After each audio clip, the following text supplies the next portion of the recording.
مدرسة في حدائق القبة بتضرب طالب وبتعتدي عليه وهو عايز يدخل الحمام علشان مريض بالسكر. تعال اقول لك ايه اللي حصل. المدرسة دي عارفة ان الطالب ده مريض بالسكر واهله مبلغينها ان هو مريض بالسكر. كان عاوز يدخل الحمام والمدرسة منعته، الولد مش قادر يمسك نفسه، راحت نزلت عليه ضرب.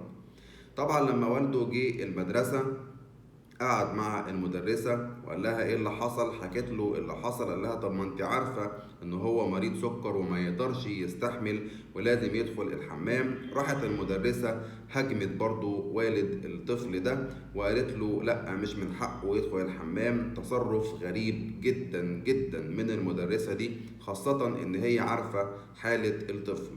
طبعا الوالد خد الطفل وراح القسم وعمل ضدها محضر، والنيابة هتبدأ تحقق في الموضوع ده معاها. المدرسين تقريبا بقى بيحصل لهم حاجات غريبة وتصرفات أغرب مع الطلبة. يعني الولد عنده مرض غريب، مرض فظيع، مرض السكر، ومع ذلك انت عارفة ومش عايزة تدخليه كمان الحمام. مش عارف بصراحة الحاجات الغريبة اللي بقينا نشوفها من المدرسين ومن المدرسات في التعامل مع الأطفال في المدارس.